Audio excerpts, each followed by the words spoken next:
Namaskar, Sat Sri Akal, and hi all of you. My name is Mohit and I'm your English trainer. And in today's video, we are going to discuss about our structure.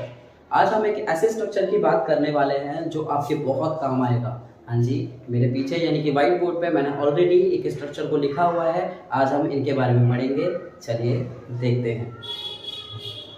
तो आज हम बात कर रहे हैं will be able to. देखिए इसका इस्तेमाल कहाँ होता है, पहले आप समझ लीजिए अच्छे से। जब भी भविष्य में आपको पता है कि आप इस काम को करने में असमर्थ होंगे, ठीक है, यानी कि कहीं ना कहीं आप मजबूर हैं इस काम को ना करने के, या फिर वो काम कर तो पाएंगे लेकिन उस तरीके से नहीं कर पाएंगे जिस तरीके से आप कर सकते हैं, तो आप उस सेंटेंस को बनाने के लिए, अपनी मजबूरी को दिखाने के लिए विल बी एबल टू का इस्तेमाल करते हैं। फॉर एग्जाम्पल, यार आई एम सॉरी, मैं तेरे बर्थडे में नहीं आ पाऊंगा।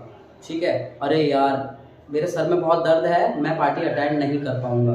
ओ शिट, मैं लेट हो रहा हूँ। सुन मेरे भाई, मैं तेरे बर्थडे में थोड़ा लेट आ पाऊंगा। देखो यहाँ पर काम हो रहा है लेकिन यहाँ पे मजबूरी दिखा रहे हो किसी काम को उस तरीके से ना करने की जिस तरीके से आप कर सकते हो। तो इसके लिए हम इस्तेमाल करते हैं विल बी एबल टू। जरा देखते हैं इसका इस्तेमाल किस तरीके से कर सकते हैं ताकि आप सेंटेंसेस को अच्छे से बना सके। Let's find out. Alright, so इधर देखिए जरा, use of will be able to. यहाँ पे मैंने लिखा है आइडेंटिफिकेशन। आइडेंटिफिकेशन क्या है? वर्ब आएगी प्लस एंड में आएगा पाऊंगा फॉर अ बॉय और अ मैन, पाऊंगी फॉर फीमेल, पाएंगे एक से ज्यादा लोगों के प्लूरल के लिए। ऑलराइट, यूज देखिए कहाँ पर होता है, जैसे कि मैंने आप लोगों को बताया, अगर आप रटने में विश्वास नहीं रखते हैं, चीजों को याद करने में नहीं रखते, तो समझिए इसको टू शो और टू एक्सप्रेस, यानी कि आर्टिकुलेट करने के लिए अपनी मजबूरी को, कि जब आप सामने वाले को अपनी मजबूरी को आर्टिकुलेट करना चाहते हैं, एक्सप्रेस करना चाहते हैं कि भाई ये परेशानी है और भविष्य में ये नहीं हो पाएगा या ये इस तरीके से होगा, तब आप क्या करेंगे? विल बी एबल टू का इस्तेमाल करेंगे। देखिए इसका फॉर्मूला बहुत ही ज्यादा सिंपल होने वाला है। देखिए क्या लगेगा, सबसे पहले आप लगा देंगे सब्जेक्ट। सब्जेक्ट का मतलब होता है कर्ता, काम को करने वाला।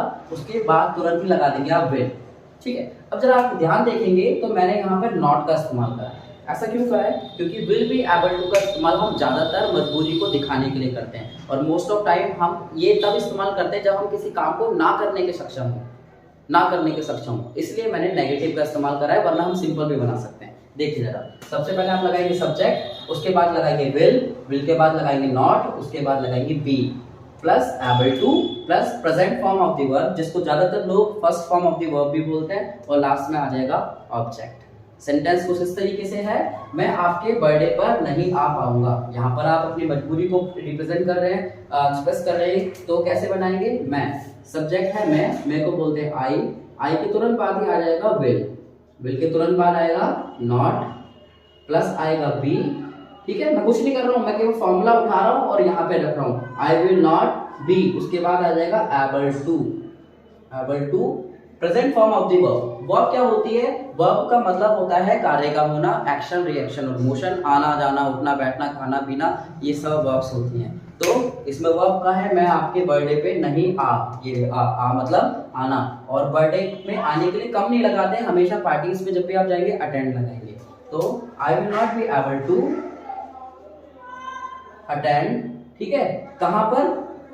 बर्थडे में। ठीक है, अटेंड योर बर्थडे। ठीक है, तो I will not be able to attend your birthday, आपके बर्थडे में। Got that? ऑलराइट, नेक्स्ट देखिए, वो हमारे साथ नहीं जा पाएगी। अब लड़की है, पाएगी आ रहा है, तो आएगा शी के बाद आएगा विल के बाद आएगा नॉट, उसके बाद आएगा बी। अब मैं आपको एक छोटी सी ट्रिक बताता हूँ, इसको बोलते हैं कॉलोक्वियल इंग्लिश। कॉलोक्वियल इंग्लिश के अंदर हम क्या करते हैं, दो वर्ड्स को एक साथ मर्ज कर देते हैं और उसको शॉर्ट बना देते हैं, केवल जब आप इंग्लिश को बोलेंगे। तो जब आप इसको बोलेंगे विल नॉट बी को, आप इसको इस तरीके से बोल सकते हैं, शी वॉन्ट बी। ठीक है, ये प्लस नहीं है, टी है। ठीक है, शी वॉन्ट बी, और केवल आप बोलने के लिए इसका इस्तेमाल करेंगे, लिखने में नहीं करेंगे। तो she won't be able to, साथ आने के लिए आप जॉइन लगा सकते हो, she won't be able to join us. ठीक है, she won't be able to join us. अगर आप सरल इंग्लिश को सीखना चाहते हैं तो आप बनाएंगे she won't be able to come with us. ठीक है, जाने के लिए go with us, like that, simple. अगला, हम ऐसा नहीं कर पाएंगे, ये नदी नहीं लिखा है, ये नहीं लिखा है। ठीक है, मान के चलिए आपने कोई टास्क देखा और आपको लग रहा है ये आपकी क्षमता के, आपकी एबिलिटी के बाहर है, तो आप करो सॉरी यार ये बहुत हार्ड है, ये हम नहीं कर पाएंगे। तो हम नहीं कर पाएंगे, we will not be able to, करने को बोलते हैं do it. We will not be able to do it. This is how we make sentences on will be able to. दोबारा से एक बार देख लेते हैं। will be able to का इस्तेमाल आप करते हो बताने के लिए, एक्सप्रेस करने के लिए अपनी मजबूरी को कि आप वो काम भविष्य में नहीं कर पाओगे, और अगर आप कर पाओगे तो शायद वो उस तरीके से ना कर पाओ जिस तरीके से वो हो सकता है, तब आप लगाओगे will be able to।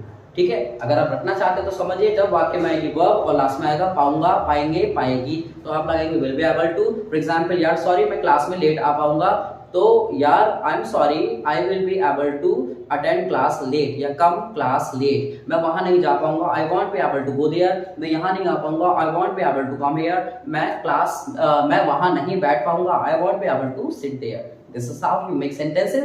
अब आप कमेंट बॉक्स के अंदर सेंटेंसेस को लिखिए और I am gonna check it. Thank you so much. अगर आपको मेरी बनाई वीडियो पसंद आती हैं तो आप इसको, मेरे चैनल को लाइक कर सकते हैं, सब्सक्राइब कर सकते हैं मेरे चैनल को, लाइक करिए वीडियो को और शेयर कीजिए लोगों के साथ। मैं अभी नया हूँ इस फील्ड के अंदर, तो मेरे को ज़्यादा एक्सपीरियंस नहीं है वीडियोज़ बनाने का, है ना। स्पोकन इंग्लिश के मामले में I am quite you know I have been working here for last 2020।